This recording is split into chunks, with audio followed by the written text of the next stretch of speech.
오늘은 창세기 이제 16장으로 가겠습니다. 창세기 16장. 우선 6절까지 보겠습니다. 창세기 16장 1절부터 6절까지. 아브라함의 아내 사레는 출산하지 못하였고 그에게 한 여종이 있으니 애굽 사람이요 이름은 하갈이라. 사레가 아브라함에게 이르되 여호와께서 내 출산을 허락하지 아니하셨으니 원하건대 내 여종에게 들어가라. 내가 혹 그로 말미암아 자녀를 얻을까 하노라 하매 아브라함이 사레의 말을 들으니라. 아브라함의 아내 사레가 그 여종 애굽 사람 하갈을 데려다가 그 남편 아브라함에게 첩으로 준 때는 아브라함이 가나안 땅에 거주한 지 10년 후였더라. 아브라함이 하갈과 동침하였더니 하갈이 임신하매 그가 자기의 임신함을 알고 그의 여주인을 멸시한지라. 사레가 아브라함에게 이르되 내가 받는 모욕은 당신이 받아야 옳도다.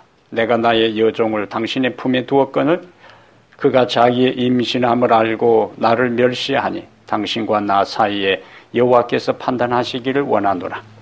아브라함이 사레에게 이르되 당신의 여종은 당신의 수중에 있으니 당신의 눈에 좋을 대로 그에게 행하라 하매 사레가 하갈을 학대하였더니 하갈이 사레 앞에서 도망하였더라. 아멘. 6절까지 오늘 이제 봤습니다. 우리가 15장에서 하나님과 아브라함 사이에 맺은 언약을 봤어요. 17장에 다시 또 언약이 나옵니다. 16장에는 짐승을 잡아서 갈라서 그 사이를 지나가는 언약을 맺으셨고 17장에 할례 언약이 나와요. 그런데 15장과 17장 하나님과 언약을 맺는 그 삽입장이 16장이에요. 언약을 맺은 것은 뭡니까? 잘해보겠다는 거예요. 하나님께서 인간에게 언약을 맺으면서 인간에게 자신의 보좌를 걸고 자신의 이름과 명예를 걸고 내가 이렇게 하겠다. 그러면 인간은 그런 하나님의 요구 조건에 인간 편에서 이렇게 하겠다. 잘하겠다는 약속이에요. 하나님과 인간 사이에. 그런데 15장 언약, 17장 언약 사이에 16장은 하나님의 언약에 충실하지 못하고 그 하나님의 언약의 약속을 믿지 못하고 실패하고 넘어지는 아브라함의 모습이 15장과 17장 사이에 16장에 기록되어 있습니다. 우리가 앞에서 본 것처럼 15장에서 아브라함이 여호와를 믿으니 15장 6절에 아브라함이 여호와를 믿으니 여호와께서 이를 그의 의로 여기시고 믿음으로 의롭다함을 받고 하나님이 의롭다고 인정해 줄 정도로 믿음이 좋았다는 거예요. 그와 같은 사람이 한 장 지나자마자 하나님으로부터 의롭다함을 받았던 그 사람이 한 장도 지나기 전에 그 하나님에 대한 믿음 때문에 하나님께서 뭐라고 불렀다고요? 의롭다고 했는데 그 믿음이 어느 틈엔가 붕괴되는 모습이 16장이다 하는 겁니다. 그래서 우리가 계속 아브라함의 삶을 보면서 성경에 나오는 어느 누구도 우리의 모델이 될 수가 없다는 거예요. 성경에 나오는 그 어떠한 사람도 나도 이 사람처럼 돼야 되지. 성경은 이 인간들의 믿음의 선조들의 이야기를 통해서 우리가 그를 본받으라고 기록해 놓은 것이 아니고 그들의 연약함과 넘어짐과 실수를 통해서 어느 사람도 우리가 바라보고 본받을 존재가 아니다 하는 걸 보여주는 거예요. 그리고 우리가 유일하게 바라보아야 할 분은 하나님이시다 하는 것을 반복해서 강조해요. 비록 이가 일반적으로 표현되는 대로 믿음의 조상이라 할지라도 아브라함은 절대로 우리의 모델이 될 수가 없습니다. 한 장도 지나가기 전에 벌써 바로 그가 넘어지잖아요. 아브라함은 비록 15장에서 자손에 대한 약속과 땅에 대한 약속을 하나님으로부터 받았어요. 자손에 대한 약속하고 그 다음에 15장 후반부에는 땅에 대한 약속. 그러면은 다른 사람도 아니고 다른 존재도 아니고 하나님으로부터 이 정도로 확실하게 약속을 보장받았고 그냥 하나님이 말로만 하신 것이 아니고 또 뭐요? 언약까지 맺었으면은 현실적으로 내 눈앞에서 그 하나님이 하신 약속이 자손이나 땅에 대한 약속이 이루어질 가망성이 보이지 않아도 하나님이 이 정도로 인간에게 자신이 하신 말씀에 대한 것들을 언약을 맺어가면서까지 보장했다면 믿고 기다려야 될 상황이잖아요.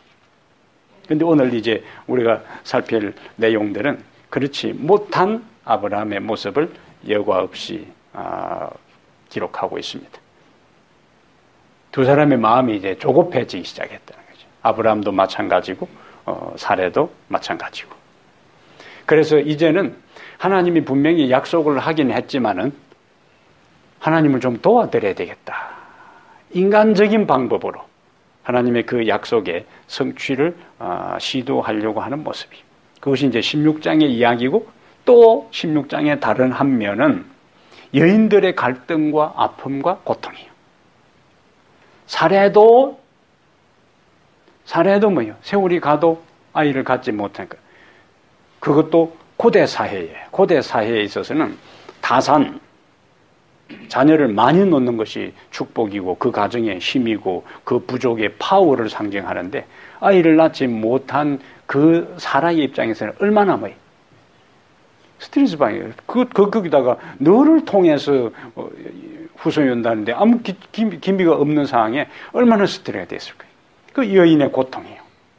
게다가 나중에 자기가 잘못 처신했지만은 하갈 또 그 틈바구니에서 고통당하는 16장은 전반부에는 사레가 주도적으로 남편을 이끌어가고 후반부에는 하갈이 주인공 역할을 하는 거예요. 그래서 16장은 아브라함의 믿음의 부족, 그 다음에 사라의 인간적인 연약함, 하갈의 그 주제넘음, 이러한 것들이 복합적으로 16장에 얽혀 있는 것을 우리가 알고 본문을 들여다볼 필요가 있어요.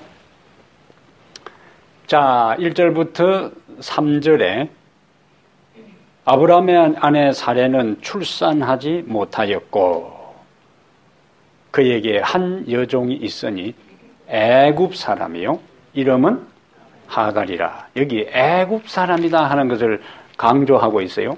애굽 사람.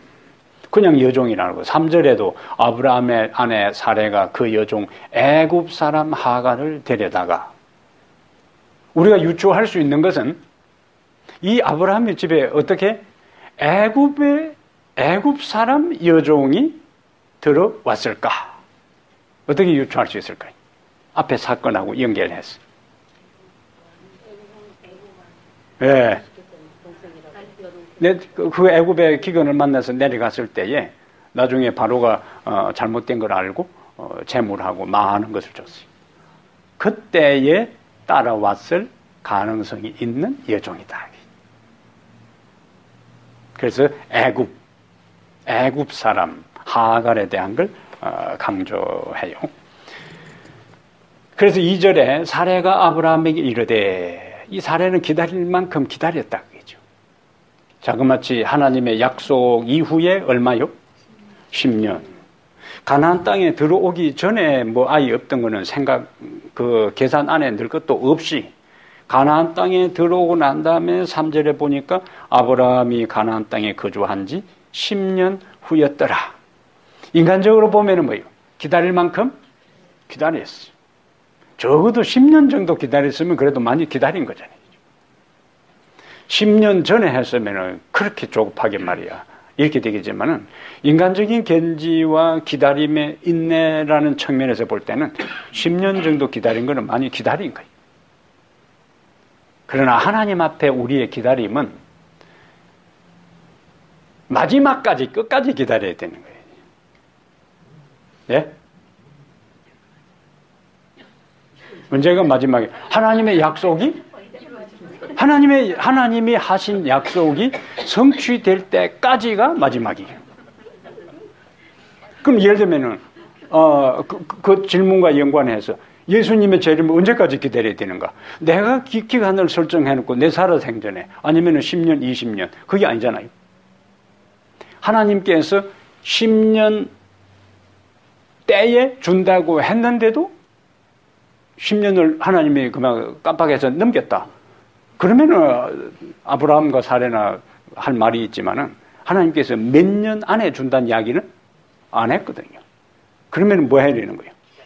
하나님이 그 약속하신 것이 성취될 때까지. 예수님의 재림도 마찬가지. 예수님께서 10년 후에 오신다. 20년 후에 오신다. 20년 후에 오신다고 분명히 말씀하셨는데 20년 후에 안 오신 다음에 내 맘대로 한다.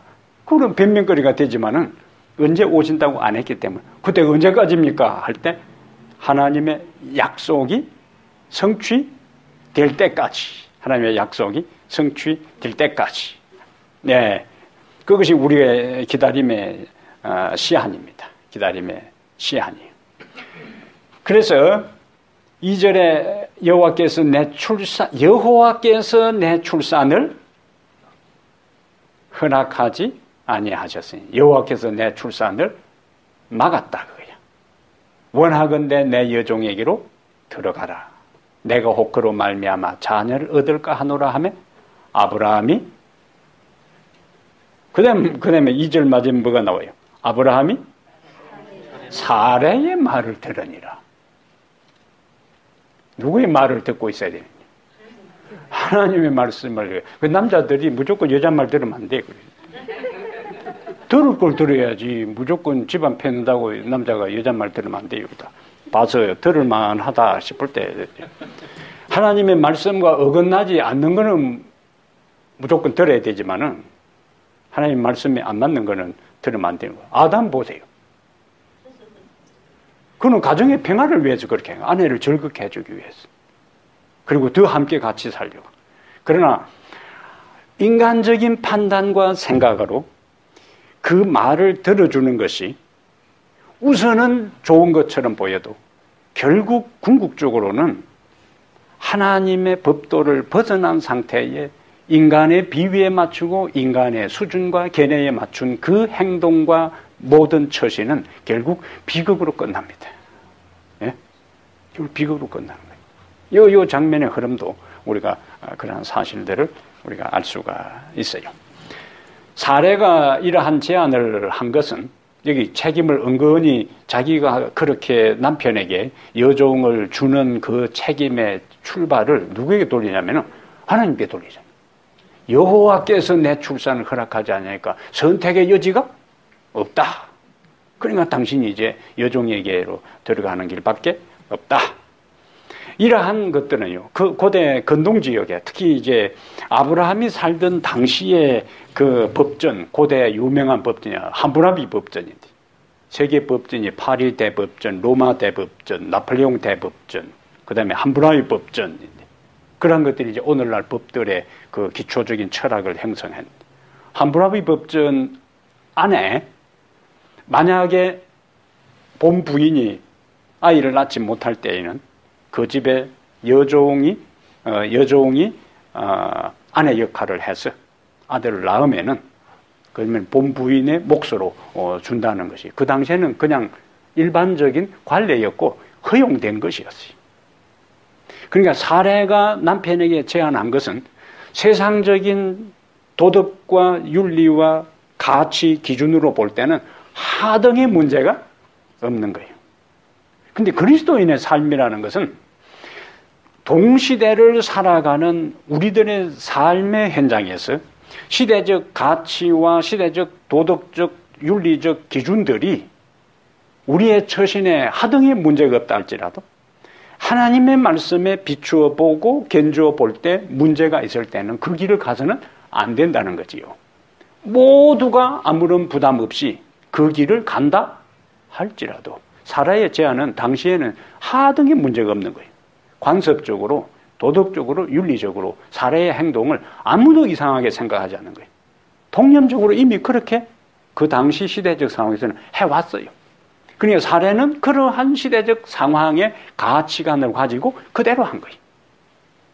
그러나 그리스도인은 아무리 세상이 그렇게 가고 아무도 그것을 부담스러워하지 않고 모두가 그렇게 한다 할지라도 하나님의 말씀이 아니면은 하지 말아야 된다. 이것이 그리스도인의 삶과 그렇지 않은 사람들의 삶의 본질적인 차이입니다. 본질적인 차이. 다 한다고 해서는 안 된다는 거예요. 그리고 앞에서 이야기한 것처럼 모두가 다 하고 아무도 문제 삼지 않고 당연하게 여긴다 할지라도 그것이 모두가 당연하게 여긴다 할지라도 하나님은 그것을 당연하게 여기지를 않는 거예요. 중요한 것은 사람이 당연하게 여기고 문제 삼지 않느냐가 우리의 행동과 선택과 모든 것의 기준이 아니고 하나님이 그것을 인정하느냐 안 하느냐가 우리의 삶의 모든 걸음걸음에 있어서 선택의 기준이 되어야 된다는 것을 우리가 본문을 통해서 확인할 필요가 있습니다. 그래서 에베소 4장 22절부터 24절에 너희는 유혹의 욕심을 따라 썩어져가는 구습을 쫓는 옛 사람을 벗어버리고 오직 심령으로 새롭게 되어 하나님을 따라 의와 진리의 거룩함으로 지으심을 받은 새 사람을 입어라. 비록 사레나 아브라함은 갈대우리에서 나왔어요. 메소포타미아 지역의 문명권에서 벗어났지만은 그가 하나님의 부름을 받아서 당대에서 알려진 최고의 번영하는 도시에서 나왔다 할지라도 아직까지도 그의 정신과 사상에서 벗어나지 못하는 것은 그 당시에 통념하던 세속적 가치관과 사상에서 완전히 벗어나지를 못했다는 거예요. 그러므로 오늘날 갈대우리에서 나오는 그 모습과 소돔 고모라 성에서 나오는 그것과 애굽에서 나오는 그것과 바벨론에서 나오라는 그 모든 것에 있어서 총체적으로 그 핵심을 이루는 것은 바벨론에서 나오라, 이스라엘이 애굽에서 나왔다 할지라도 그들의 몸은 애굽에서 출애굽했는데도 애굽의 모든 풍습이나 가치관이나 그 종교나 이러한 데서 벗어나지를 못했던 거예요. 그래서 출애굽은 단지 물리적인 공간 이동이 아니라 물리적인 공간 이동에 앞서서 먼저 우선되어야 될 것은 정신과 사상과 철학과 신학적인 면에 있어서 먼저 그 이전에 옳다고 생각하고 얽매이고 자연스럽게 살아갔던 거기에서 벗어나는 거예요. 그러면 제7안실 예수 재림교회가 마지막 시대에 전하는 중요한 기별 중에 하나가 바벨론이 무너졌다 하는 것이고 바벨론에서 나오라. 그럼 에레미야서를 우리가 읽을 때에 반복해서 에레미야가 전하는 기별 중에 하나가 바벨론에서 나오라는 거야. 빨리 나오라는 거예요. 빨리. 거기서 바벨론에서 나오라는 것 그 메시지가 에레미야의 그 애타는 그 부르짖음은 단지 바벨론이라는 그 공간에서 빨리 나오라는 것뿐만 아니라 바벨론 정신에서 나오라는 거예요. 바벨론 정신에서. 아브라함과 사레는 갈대우리에서 나와서 몸은 하나님이 지정한 가나안 땅에 있어도 그들은 아직도 그 당시에 편만한 세속적 가치 기준에서 벗어나지를 못했다는 거예요. 우리는 그래서 바울은 이 에베소 4장에서 옛 사람을 벗어버리고 새 사람을 입어, 새 사람을 입어, 새 사람을 입으라. 우리가 교회에 나왔다. 세상에 속해 살면서도 교회에 나온다. 우리가 이렇게 표현을 해요. 세상에 처해 살지만은 세상에 속해서는 안 된다. 그럼 그 말은 배가 바다를 항해하려면은 어디는 벗어날 수가 없어요. 물에는 있어야 되는 거예요. 그것이 그리스도인들이 세상에서 벗어날 수는 없어요. 세상에 처해 살지만은 세상에 속하지 말아야 된다는 것은 배가 항해하는 데 있어서는 물을 이용해서 가지만은 그 물이 배 안으로 들어오게 해서는 안 된다는 거예요.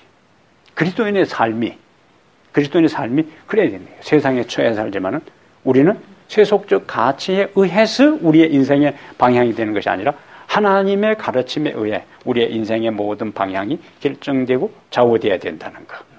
그것이 우리에게 이제 강조하는 중요한 요소 중에 하나입니다. 그래서 사례는 2절에서 자신의 행동에 대한 것들을 정당화, 하나님이 자기에게 아이를 갖는 것을 허락하지 않았기 때문에 선택의 여지가 없다. 내가 이거 좋아서 이러는 줄 아나. 이런 상황에서 자기 행동을 정당화하고 합리화시키는 거예요. 우리가 자칫 잘못하면은 이러한 잘못에 빠질 수가 있습니다. 내가 한 행동, 내가 살아가는 것에 대해서 뭐 할 수 있다고요. 정당화하고 합리화시키는 것들이 은연중에 우리 속에 있어요. 우리 유전자 속에 남아있어요. 그것은 아담과 하와가 범죄하고 난 다음에 하나님과의 대화 중에 나타나는 그 첫 번째 반응이 형태는 다르지만은 인류의 역사를 통해서 여러 경우에 자기도 모르게 본능적으로 자신의 행동과 처신에 대해서 뭐한다? 정당화하고 합리화시키는 경우들이 많이 있어요. 그럼 성경에서는 우리의 행동과 말과 삶에 대해서 정당화시키고 합리화시키는 것보다 있는 그대로 하나님 앞에 뭐 하래요? 인정하는 것이 중요한 거예요. 핑계대지 말고 이유대지 말고. 그래서 다윗의 위대함과 사울의 비겁함과 다윗이 하나님 앞에 인정받은 것과 그의 미래가 달라진 것하고 사울의 그 미래가 완전히 비극적으로 끝난 그 모든 요소들이 많이 있지만은 사울은 그 모든 자신의 행동과 처신에 대해 끊임없이 뭐하고? 변명하고 이유를 대고 핑계했지만은 다윗은 자신의 실수에 대해서 왕으로서 얼마든지 변명하고 이유를 댈 수가 있어요. 시끄럽다 이렇게 할 수. 왜냐하면 그 당시에 그 왕들은 그것은 왕들에게 있어서 앞에서 이 사례가 제안한 것들이 그 시대적 상황에서 아무런 잘못이나 죄가 아닌 것처럼 왕들은 얼마든지 그렇게 해도 아무도 이의를 달지 않고 문제시 삼지 않는 시대예요. 그래서 다윗은 얼마든지 그것을 뭐 할 수 있어요? 정당화하고 합리화시킬 수 있지만은 나단이 왔을 때에 그 지적을 받고 내가 잘못했다고 인정했던 거겠죠. 이것이 사울의 미래와 다윗의 미래를 판가름 나게 했던 중요한 요소가 이제 되는 겁니다. 이 사례는 자기의 행동에 대한 것들을 정당화하고 합리했어요. 사실상은 그 기초는 하나님의 약속에 대한 불신이에요. 하나님의 약속에 대한 불신이 결국에 자신이 하는 행동에 대한 정당화시키는 요소로 사용을 했습니다. 왜냐하면 이미 앞에 15장 4절에 아브라함이 뭐라고 이야기했어요? 내 후손은 아브라함도 기다리다 지쳐가지고 아이고 하나님 너무 쟤한테 큰 소리 치고 부담스러워 하는 것 같은데 그냥 제가 알아서 그만 하겠습니다. 너무 신경 안 써도 됩니다. 우리 집에 엘리에셀이 있는데 이런 것만 잘 키워가지고 후손 잡으랍니다. 하나님께서 네 몸에서 난 자식이 되겠다고 다시 한번 아브라함이 그런 타협안을 제시해도 하나님은 시끄럽다. 그런 소리 하지 마라. 내가 너 안에 이 사라를 통해서 후손을 주겠다고 분명히 다시 한 번 더 말씀을 해 주셨어요. 그런데도 이렇게 했으니까 변명의 여지가 없다 그겁니다. 변명의 여지가 없어요. 약속을 기다리지 못한 거예요. 10년 지나니까 아브라함도 지치고 아브라함이 안 지쳤으면 아, 여보, 지금 정신이 있어, 없어? 그런 소리 하지 말라고. 시끄럽다고. 쓸데없는 소리 한다고. 이렇게 돼야 되는데, 예? 2절 마지막 어떻게 된다고? 아브라함이 사례에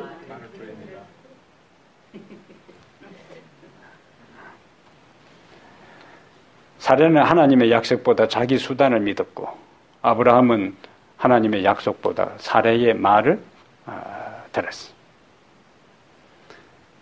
인간적으로는 10년 기다린 그 지친 것에 대한 결과로 이해는 할 수 있지만은 그것에 대한 약속을 불신한 것에 대해서는 정당화할 수가 없습니다. 왜냐하면 둘을 데리고 아브라함 데리고 가서 하늘의 별처럼 바닷가의 모래처럼 많게 해줬다고 15장이 분명히 약속을 했잖아요. 그리고 아브라함이 그를 믿으니 그를 의로 여기시고까지 진행되었던 상황이라. 근데 여기서 완전히 상황이 바뀌어져 버리네. 아브라함의 삶은요, 이 롤러코스터처럼 너는 너의 본토 친척 아비 집을 떠나 내가 네게 지시할 땅으로 가라 할 때는 알았습니다 하고 출발했어요. 그 다음에 롯과의 땅 문제로, 목초지 문제로 다툴 때에 롯에게 그것을 전적으로 양보했어요. 그리고 롯이 전쟁에서 포로로 잡혀갔을 때에 자기 휘하에 있는 병사 400명을 이끌고 가서 구출했을 때에 그 전쟁터에서 약탈은 엄청난 양의 부하를 준다 할 때 그거 안 받아도 내 살아갈 수 있다. 하나님께서 지금까지 내 모든 걸 책임졌으니까 아브라함이 그거 전쟁에서 그거 노예가 한 거 가지고 부자 되었다는 말 듣기 싫다. 딱 거절할 정도로. 그게 아브라함의 지금까지의 국지국장 긍정적인 면이에요.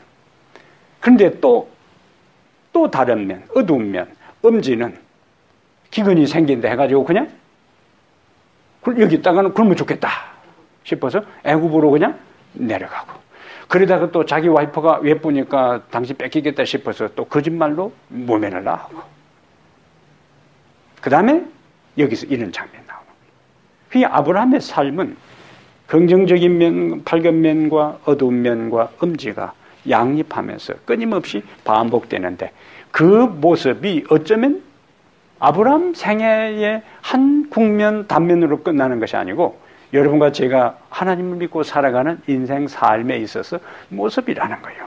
네? 예, 누가 어떤 믿음 있는 사람이 처음부터 예수 그리스도를 받아들인 다음부터 초질과 한치의 오차 터트리짐도 없이 처음부터 꾸준하게 이렇게 이 고지만을 향해서 올라가는 사람이 누가 있겠어요? 넘어지는 것을 당연하게 받아들일 것이 아니라 넘어지고 실수하는 것을 이해하라는 이야기예요. 그리고 다시 내 연약함과 내 한계를 알고 하나님을 바라보지 않고 하나님의 나를 붙잡아주지 않고 하나님을 의지하지 않고 하나님을 지탱하지 아니하고는 내가 아무리 결심을 새롭게 하고 각오를 다진다 할지라도 나는 넘어질 수밖에 없는 연약한 자이라는 내 한계 상황을 매 순간 뭐 할 필요가 있다?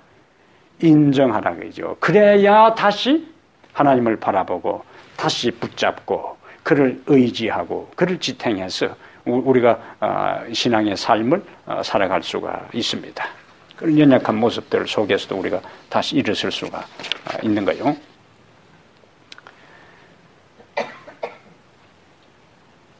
여기 부조선자 145페이지에 아브라함은 아들을 주시리라는 약속을 의심 없이 받아들였으나 그때는 그렇게 한 거예요. 하나님께서 그 정하신 시간과 방법대로 당신의 말씀을 성취시키도록 기다리지 않았다.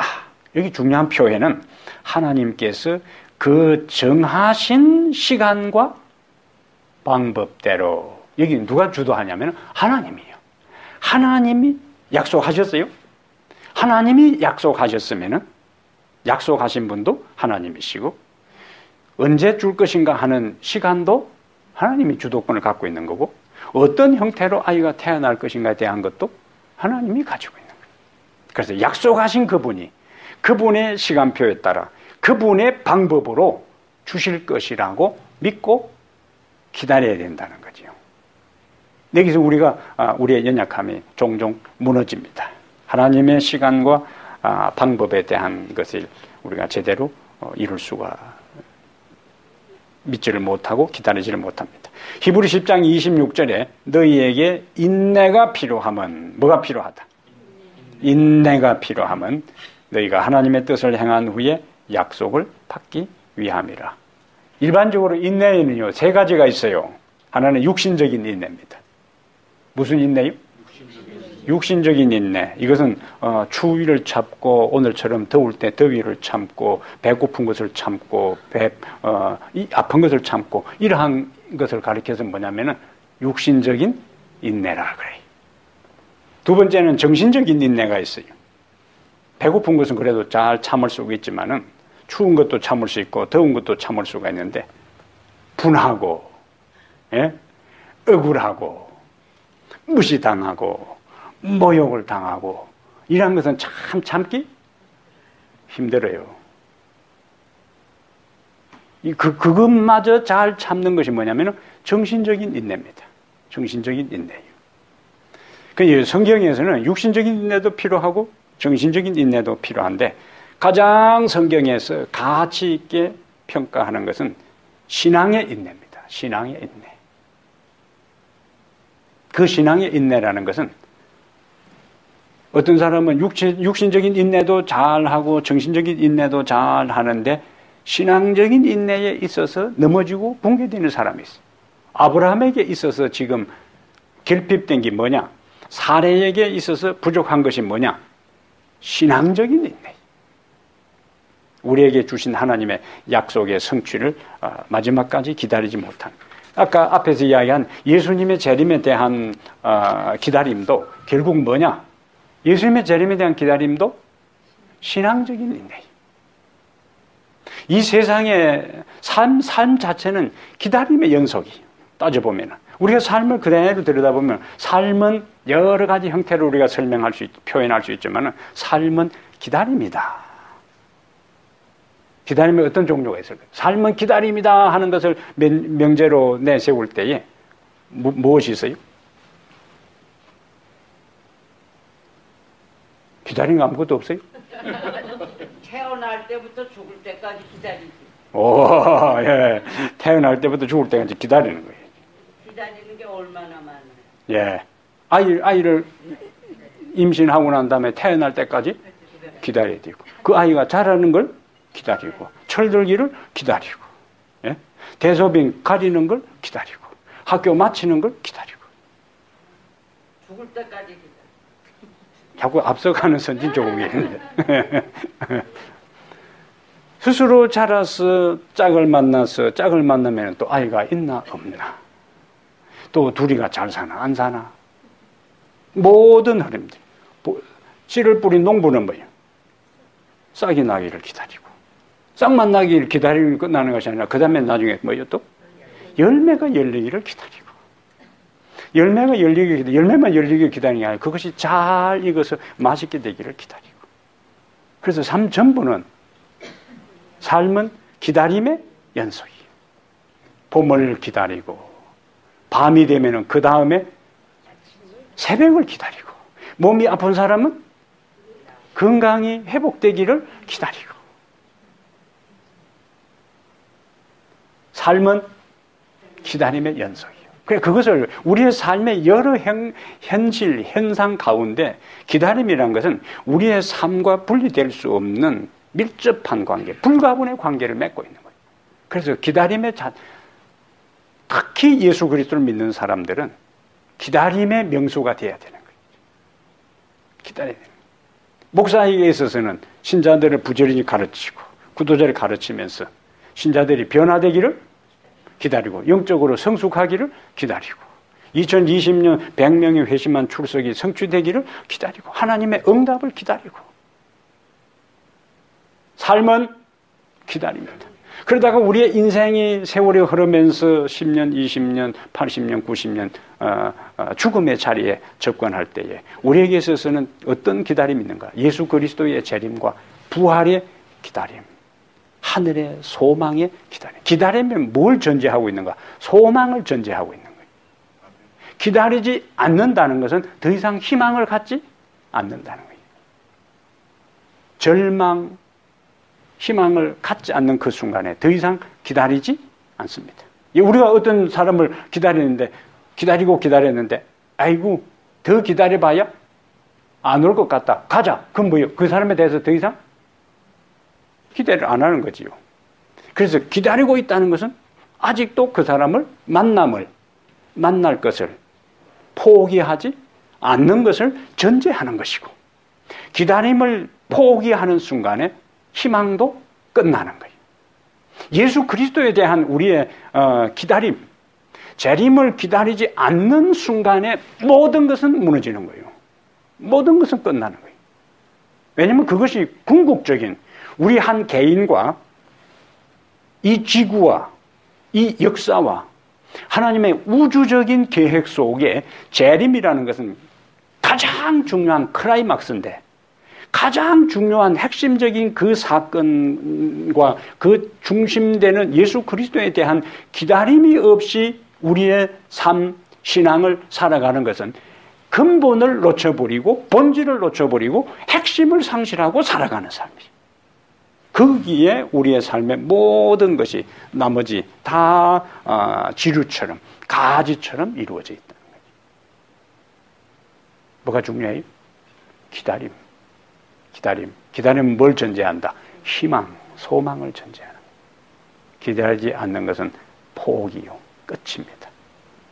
그래서 아브라함과 사레가 하나님께서 아들을 준다고 했는데도 그것을 더 이상 기다리지 않았다는 것은 하나님께서 아들 준다는 소망을 믿지 않았다는 거예요. 그러려면은 뭐가 되는가?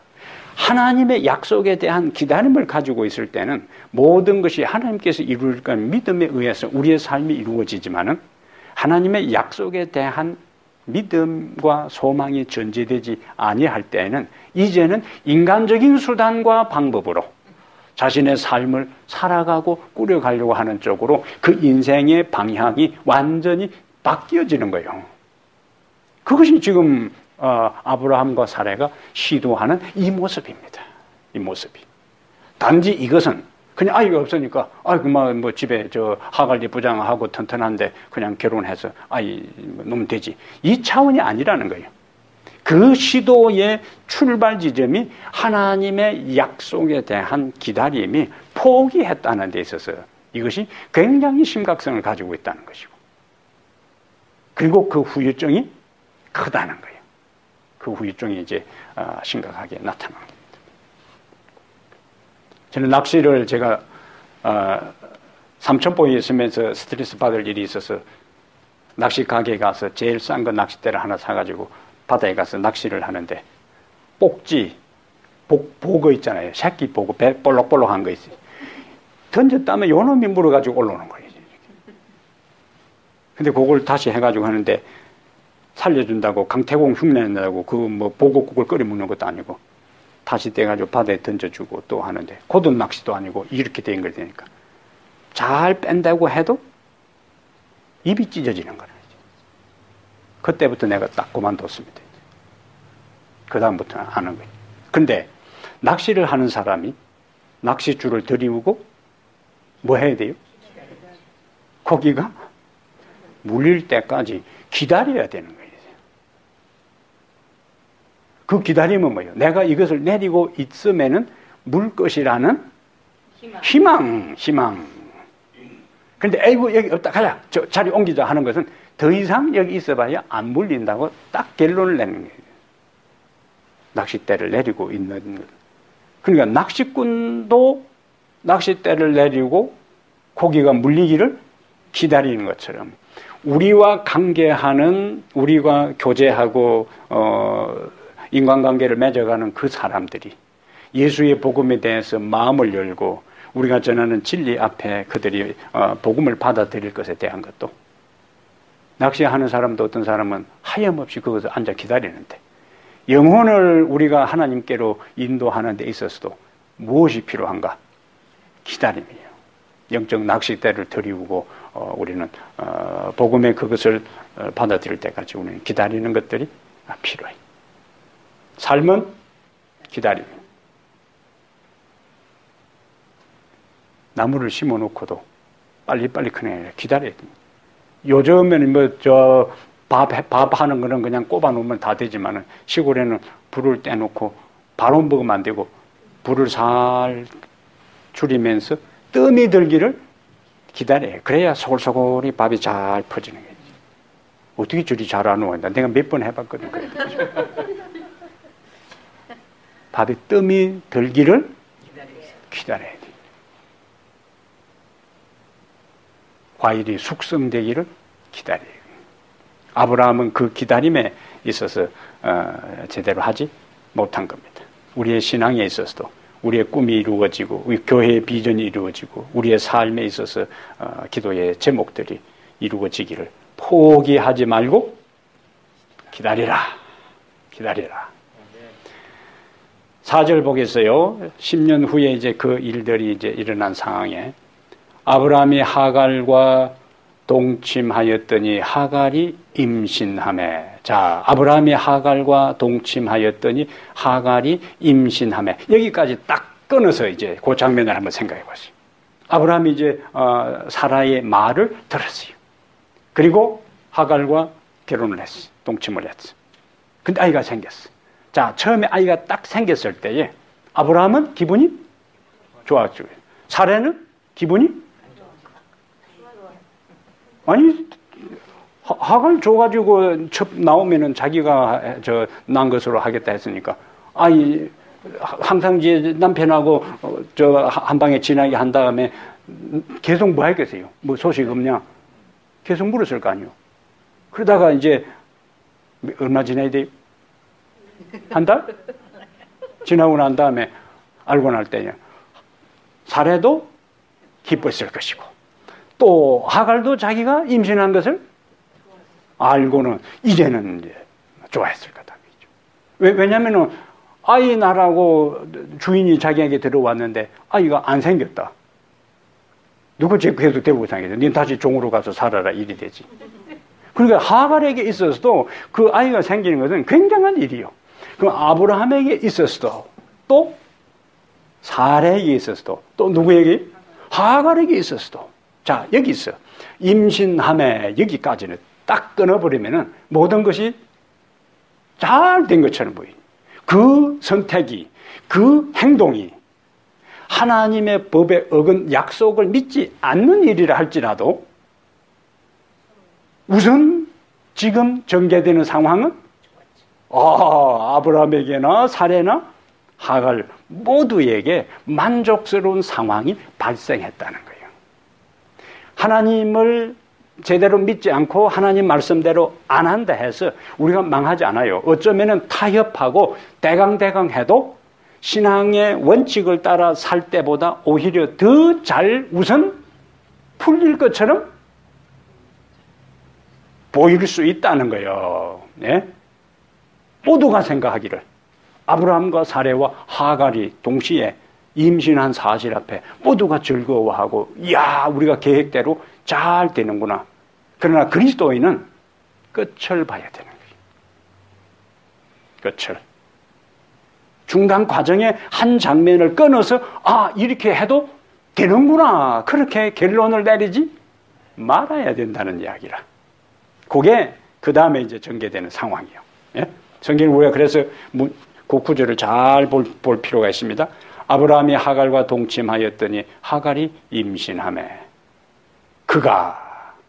근데 그 다음부터 이제 문제가 생겨요. 자기의 임신함을 알고 그의 여주인을 멸시한지라. 그러면 누가 원래 제안을 했는데? 하갈 입장에서는 그래도 자기가 주인하고 동침하고 주인 아이를 가질 수 있는 것은 전적으로 누구 덕이요? 자기 여주인 덕이라. 그리고 사라는 그렇게 해서 자기의 가정의 입지를 좀 굳히려고 했던데 잔머리 장깨를 굴린 그것이 오히려 부메랑이 되어서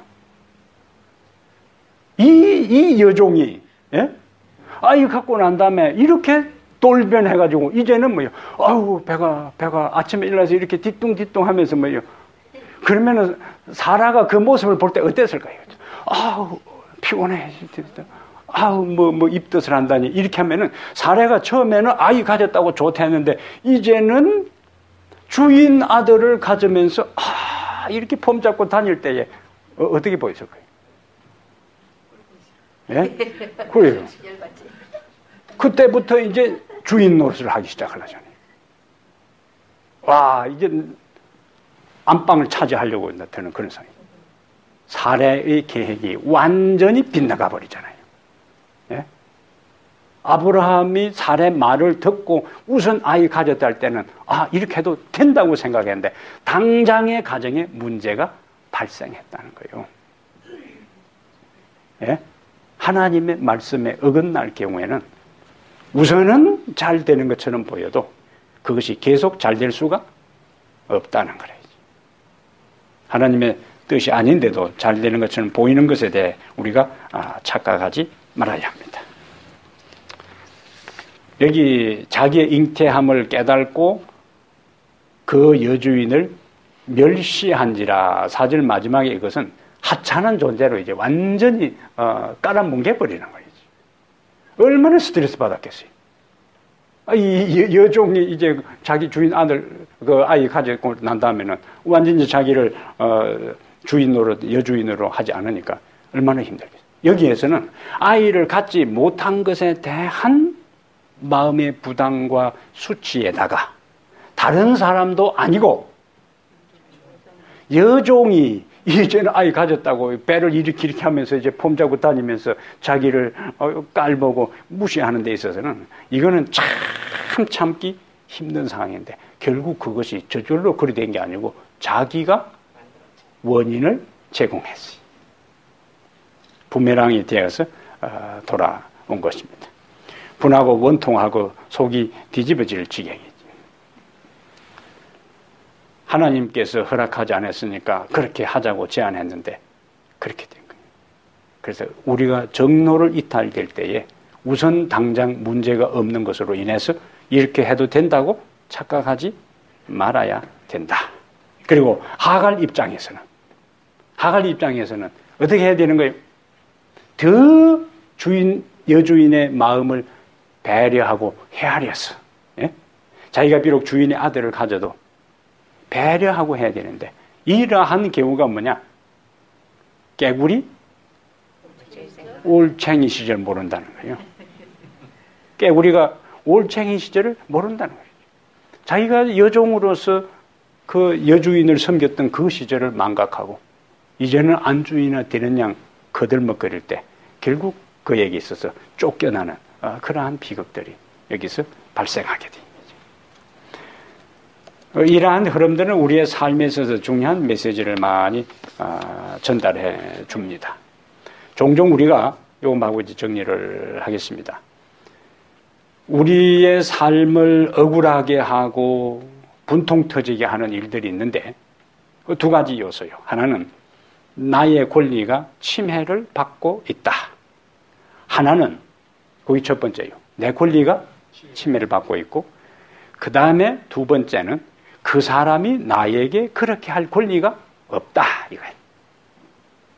그러면 사라 입장에서는 내가 지금까지 뭐요? 여주인 아니요? 그런데 하갈이 여주인 행세를 해. 그리고 자기를 하찮은 존재로 아이도 못 낳는 여자로 무시하는 거예요. 그러면 내 권리가 침해당해. 그런데 그렇게 하는 하갈은 그렇게 할 자격도 없는 사람이야. 그러니까 그것이 더 충격이 되고 분노에 차게 만드는 거예요. 이러한 것들이 우리의 삶의 과정 속에 많이 나타납니다. 하갈 입장에서는 내가 누군데? 내가 지금 뭐야? 아브라함의 씨를 베고 있다. 그러면서 자기 여주인을 무시할 때에 지금까지 당신이 그렇게 살아도 아이도 없었는데 나는 결혼하자마자 지금 아이를 가져서 이 가정의 대를 이어가고 하나님이 이 아이를 통해서 어떻게 얼마나 큰 민족을 이룰지 모른다고. 그러면서 내가 누군데 하는 데서 네가 뭔데? 여주인이면 다야? 아니 나 봤어? 이렇게 나왔다는 이야기죠. 이러한 이 여자들의 갈등과 고통들이 여기서 이 16장의 전반부에서 전개되는 거죠. 그러면 둘 다 맞아요. 사례 입장도 맞고 하갈 입장도 맞는데 둘 다 하나님의 법도에서 이탈된 상태에서 처신했다는 거죠. 오늘 우리들의 삶에 있어서 삶은 기다림이라는 것. 무엇에 대한 기다림인가? 하나님이 하신 약속에 대한 기다림. 그 기다림을 포기하지 않다는 것은 하나님의 약속에 대한 소망을 우리가 잃지 않는다는 거예요.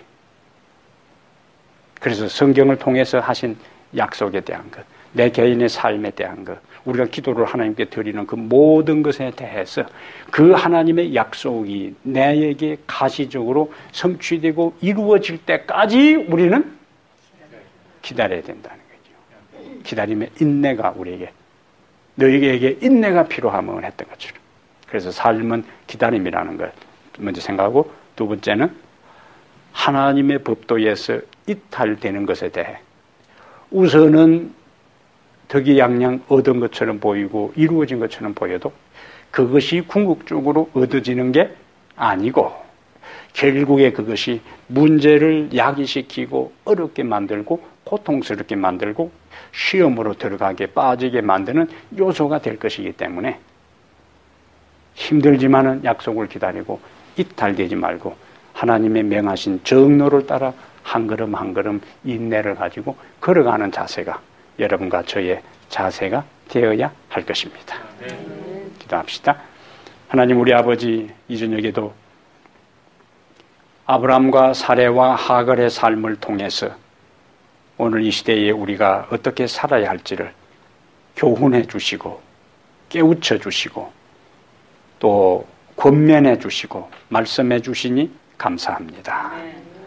비록 우리의 현실적인 눈앞에 아버지의 약속하신 것이 성취되고 이루어질 가망성이 보이지 아니하고 시간은 흘러가고 약속은 희미하게 내 마음속에 남아있을 그때에 인간적인 생각과 방법으로 돌파구를 마련하려고 하는 어리석은 선택을 하지 않도록 도와주시옵소서.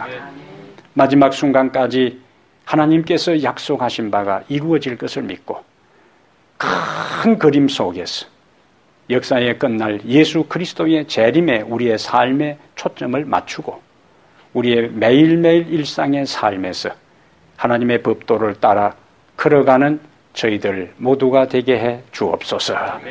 그리하여 마침내 인내로 주님의 약속과 언약을 기다리는 자들이 그 약속의 성취를 목격하고 우리의 마음에는 한없는 감동과 감사와 기쁨이 넘치며 그 연장선에서 살아계신 하나님께 영광을 돌리는 생애가 되게 해 주시옵소서. 우리 주 예수님 이름으로 기도합니다. 아멘.